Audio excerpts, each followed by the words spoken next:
adalah gembalaku, takkan kekurangan aku. Ia membaringkan aku di padang berumput hijau.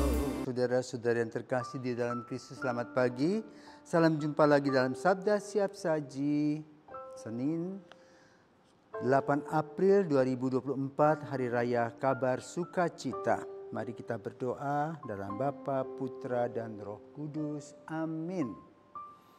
Betapa menggembirakan berita yang diwartakan, bahwasanya keselamatan sungguh dianugerahkan. Putra yang dari semula lahir di pangkuan Bapa, kini memilih Maria untuk menjadi bundanya. Maka sahaya sahaja yang merasa hina dina diangkat menjadi ratu yang terberkati selalu. Terpujilah Tuhan Yesus yang dikandung perawan kudus, berkat kuasa Roh Suci utusan Bapa surgawi. Amin.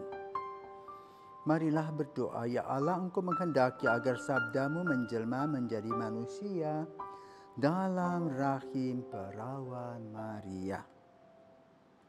Semoga kami yang dalam iman mengakui penebus kami sebagai Allah dan manusia, layak mengambil bagian dalam kodrat ilahinya. Sebab dialah yang hidup dan berkuasa bersama Dikau dalam persatuan Roh Kudus Allah, sepanjang segala masa. Amin. Tuhan bersamamu dan bersama rohmu. Inilah Injil Yesus Kristus menurut Lukas. Dimuliakanlah Tuhan.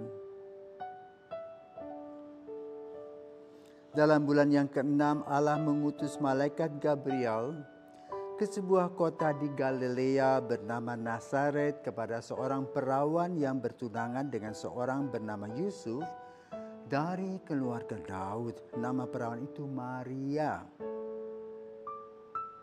Ketika masuk ke rumah Maria, malaikat itu berkata, "Salam, hai engkau yang dikaruniai, Tuhan menyertai engkau." Maria terkejut mendengar perkataan itu, lalu bertanya di dalam hatinya, apakah arti salam itu? Kata malaikat itu kepadanya, "Jangan takut, hai Maria, sebab engkau beroleh kasih karunia di hadapan Allah. Sesungguhnya engkau akan mengandung dan akan melahirkan seorang anak laki-laki. Dan hendaklah engkau menamai dia Yesus.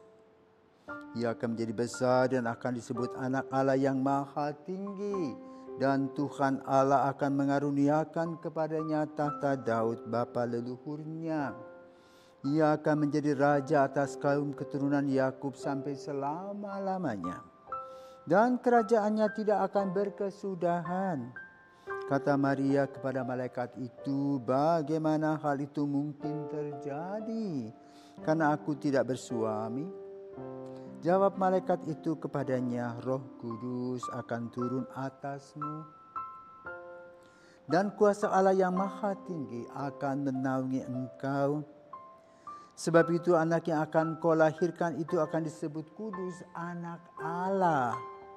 Dan sesungguhnya Elisabet sanakmu itu, ia pun sedang mengandung pada hari tuanya, mengandung seorang anak laki-laki. Dan inilah bulan yang ke-6 bagi dia yang disebut mandul itu. Sebab bagi Allah tidak ada yang mustahil." Kata Maria, "Sesungguhnya aku ini hamba Tuhan. Terjadilah padaku menurut perkataanmu." Lalu malaikat itu meninggalkan dia. Demikianlah sabda Tuhan, terpujilah Kristus. Saudaraku terkasih, selamat pagi. Salam sukacita. Seperti Bunda Maria diberi kabar sukacita oleh malaikat yang membuka misteri keselamatan. Pertanyaannya, apakah Maria langsung terima saja? Tidak. Dalam dialog antara Maria dengan malaikat, terjadi pertanyaan kritis dari seorang Maria. Apa tanyanya? Setelah mendengar berita bahwa ia akan mengandung, akan mengandung. Lalu tanya Maria apa? Bagaimana mungkin aku ini belum bersuami kok? Itu pertanyaan kritis. Lalu diterangkan oleh malaikat satu persatu. Roh Kudus akan turun atasmu, ya, dan seterusnya. Dan lalu Maria percaya dan dia mengatakan, aku ini hamba Tuhan, jadilah padaku menurut perkataanmu itu. Luar biasa, iman Maria. Saudaraku terkasih, bagaimana dengan Yusuf? Tunangannya itu ketika mendengar wanita yang menjadi istrinya itu mengandung, dia galau gelisah. Maka hebatlah Tuhan mengutus Lukas sebagai seorang dokter dari 70 murid Yesus yang kemudian setelah Yesus wafat mengunjungi Maria dan kemudian menuliskan kisah cinta Maria dengan Tuhan yang luar biasa. Di mana Maria dipakai sebagai alat untuk apa? Menjadi ibu dari juru selamat. Boleh katakan Maria bernostalgia dengan Lukas menceritakan semua hal dan Lukas menceritakannya dengan seni sastra yang hebat. Maka sampai hari ini kalimat-kalimatnya itu tetap relevan untuk kita. Tetapi yang paling penting adalah isi dari pesan-pesan itu. Aku ini hamba Tuhan, jadilah padaku menurut perkataanmu. Jadi Maria, seorang yang rendah hati, yang menempatkan diri sedemikian rupa. Sehingga semua karya keselamatan dapat dilaksanakan dengan sungguh baik. Dan itu juga tugas kita sekarang. Kita selalu mendapat kabar baik, bekerja dengan baik, belajar dengan sungguh, hidup dengan bijaksana. Kenapa? Sebagai hamba Tuhan, maka kita akan mengikuti kehendak Tuhan kita, yaitu Yesus, Allah Sang Juru Selamat. Jadi pesan dari Angelus, ya, pesan dari malaikat untuk kita adalah kita diminta untuk satu, beriman, terbuka kepada Tuhan, melaksanakan tugas-tugas kita dengan serius, mempersiapkan hari esok dengan baik, menikmati kehidupan kita sekarang. Sebagaimana Maria menikmati.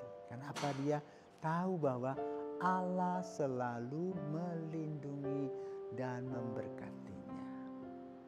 Maka pada hari ini kita merayakan Maria diberi kabar oleh malaikat Tuhan.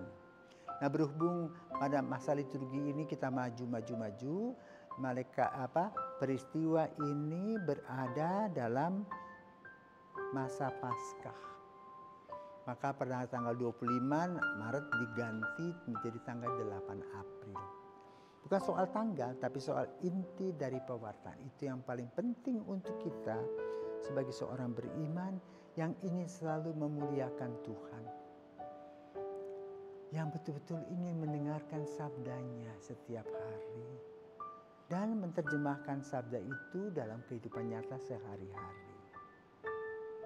Dimanapun kita berada, dalam situasi apapun, kita ingin menghadirkan Tuhan dalam langkah-langkah kita sebagaimana Ibu Maria, sehingga ia betul merasakan rencana Allah bagi dia, yang mana rencana Allah itu jauh ke depan, tetapi membuka cahaya kehidupan. Maka pada hari ini kita merayakan kabar sukacita bukan hanya untuk Maria, tetapi juga untuk kita semua. Dan kita ingin mengolah kabar sukacita itu dalam kehidupan nyata sehari-hari, sehingga hidup kita tidak sia-sia. Selamat pagi, Tuhan memberkati.